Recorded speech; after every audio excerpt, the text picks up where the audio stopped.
Welcome to Fundamentals of Project Management. Today we will discuss a very important topic of project management, that is project stakeholders. Basically, there are 10 knowledge areas of project management, that is integration project management, cost project management, project time management, project quality management, procurement management, project communication management, project risk management, and this one, project stakeholder management, is one of those knowledge areas. Now, who are project stakeholders? ये project के stakeholder कौन कौन होते हैं? तो हम इसमें कह सकते हैं कि वो तमाम इंडिविजुअल्स, वो तमाम लोग या वो तमाम ऑर्गेनाइजेशंस जिनका एक प्रोजेक्ट के साथ डायरेक्टली या इनडायरेक्टली लिंक होता है, और वो लोग उस प्रोजेक्ट के साथ एक्टिवली भी इन्वॉल्व हो सकते हैं या पैसिवली हो सकते हैं। उनका इंटरेस्ट उस प्रोजेक्ट में पॉजिटिव भी हो सकता है, नेगेटिव भी हो सकता है, या फिर वो इंडिविजुअल्स या ऑर्गेनाइजेशंस जो इस प्रोजेक्ट के एग्जीक्यूट होने से अफेक्ट होते हैं, उसका अफेक्ट उस प्रोजेक्ट का उन पर पॉजिटिव भी हो सकता है या नेगेटिव भी हो सकता है।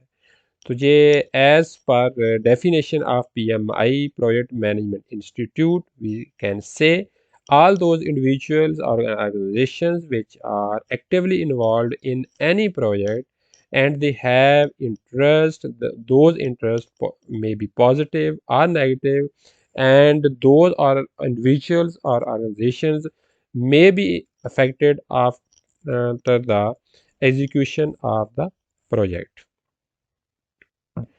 Now, how to identify the stakeholders, the right stakeholders, के वो सही वाले स्टेक होल्डर जो कि एक प्रोजेक्ट्स के होते हैं उनको हमने आइडेंटिफाई करना है। तो उसके लिए हमें क्या क्या देखना होगा?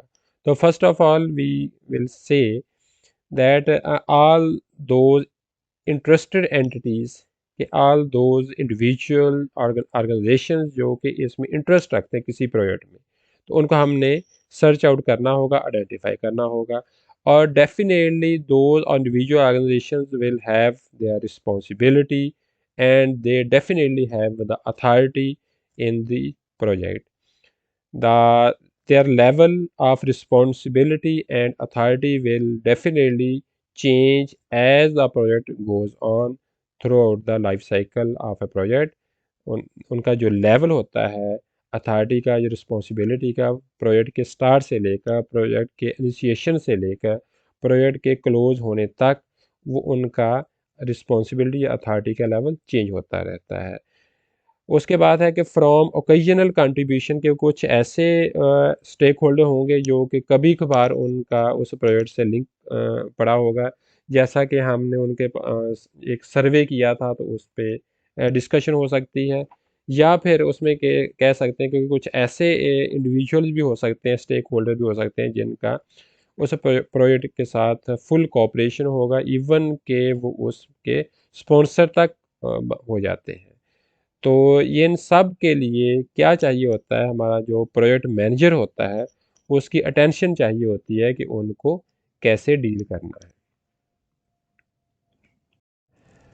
तो अगर इसकी हम कैटेगराइजेशन करें प्रोजेक्ट स्टेक होल्डर्स की, तो मेजरली इसके दो हम कह सकते हैं टाइप्स बनती हैं प्रोजेक्ट के: इंटरनल स्टेक होल्डर्स और एक्सटर्नल स्टेक होल्डर्स। जो इंटरनल स्टेक होल्डर्स होंगे वो डेफिनेटली, इसके लफ्ज़ से ही क्लियर होता है कि प्रोजेक्ट के और उस ऑर्गेनाइजेशन के अंदर के लोग होंगे, जिसमें उस प्रोजेक्ट का प्रोजेक्ट मैनेजर होगा, उसकी टीम होगी, या उससे रेलेवेंट जितने भी लोग हों उस ऑर्गेनाइजेशन के। जबकि एक्सटर्नल जो लोग होते हैं वो उस ऑर्गेनाइजेशन से, उस अदारे से बाहर के होते हैं, जो कि उस पर डायरेक्टली या इनडायरेक्टली उस पर असरअंदाज हो रहे होते हैं, और वो उस अदारे के या उस ऑर्गेनाइजेशन के एम्प्लॉइज़ नहीं होते। तो इसको अगर डिटेल में देखें तो नेक्स्ट स्लाइड में दिया है, हम दे सकते हैं कि इंटरनल स्टेक होल्डर्स कौन होगा।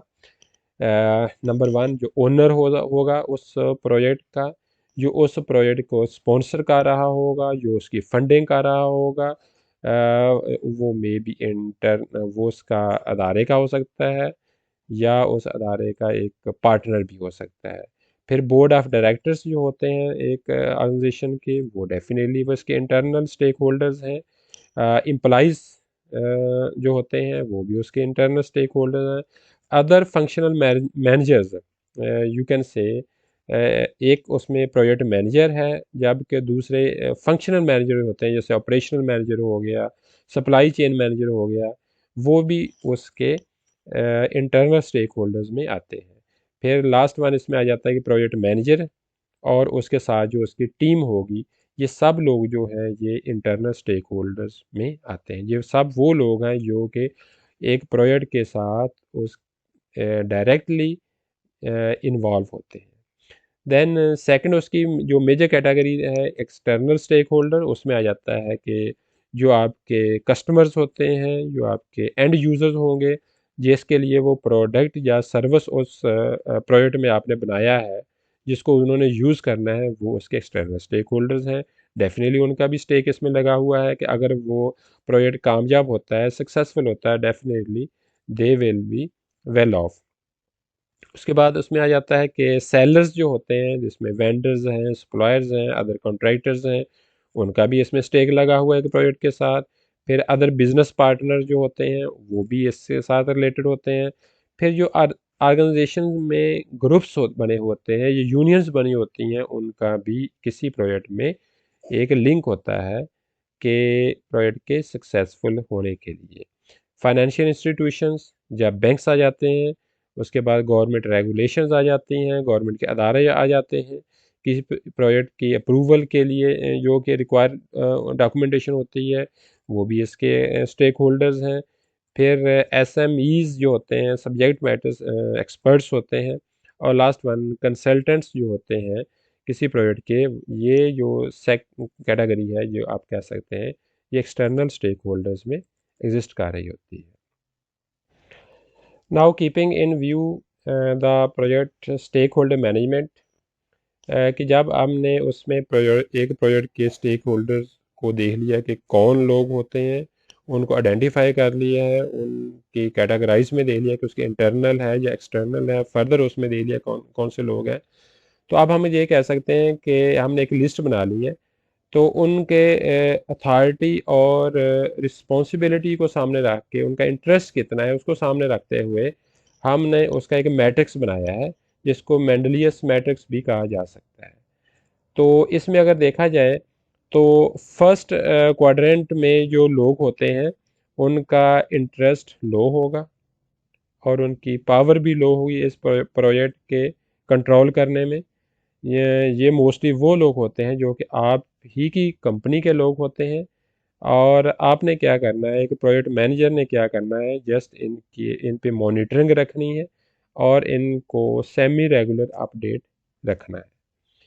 उसके बाद सेकंड जो क्वाड्रेंट आता है, इसमें वो लोग हैं जिनका इंटरेस्ट ज़्यादा है, high, they have high interest, but they have low interest, low power in your project. They have lack decision power for your project. इसमें वो लोग हैं जो कि आपके कस्टमर्स भी हो सकते हैं, टीममेट्स भी हो जाते हैं, और कंसल्टेंट्स आ जाते हैं। एंड द लास्ट वन इसमें यह है कि आपने इनको अपडेट रखना है कि जो भी आपकी प्रोजेक्ट की प्रोग्रेस होगी इनको बताते रहना है, इनको कीप इन्फॉर्म करना है। और थर्ड क्वाड्रेंट में जो आता है, ये वो लोग होते हैं जिनका इंटरेस्ट तो कम होता है इस प्रोजेक्ट में, लेकिन उनकी पावर ज़्यादा होती है। ये एक आपके प्रोजेक्ट को ब्लॉक कर सकते हैं। और ये आप कह सकते हैं जो अदर एग्जेक्टिव बॉडीज़ होती हैं आपके ऑर्गेनाइजेशन से हट के, वो लोग होते हैं। आपने एक प्रोजेक्ट मैनेजर ने इनको हमेशा सेटिस्फाई रखना होगा। और लास्ट वन, ये फोर्थ क्वाड्रेंट में आ जाता है, जो वो लोग हैं, वो प्रोजेक्ट के स्टेक होल्डर्स हैं जिनका इंटरेस्ट भी हाई है और पावर भी हाई है। ये स्पेशली आप कह सकते हैं आपके प्रोजेक्ट के स्पॉन्सर्स होते हैं। आपने मेक श्योर करना है कि इनके जो इंटरेस्ट होते हैं इनको मीट किया जाए, इनको वेरी क्लोजली आपने मैनेज करना है और रेगुलर बेसिस पर इनको अपडेट करना होगा। तो इस तरीके से एक प्रोजेक्ट मैनेजर की ओवरऑल रिस्पॉन्सिबिलिटी होती है कि एक प्रोजेक्ट के स्टेक होल्डर्स को आइडेंटिफाई किया जाए, उसको कैटेगराइज किया जाए और एट द एंड उनको मैनेज किया जाए। अगर अच्छे तरीके से एक प्रोजेक्ट मैनेजर अपने स्टेक होल्डर्स को मैनेज नहीं कर पाता तो प्रोजेक्ट के आप कह सकते हैं फेल होने के चांसेस ज़्यादा हो सकते हैं।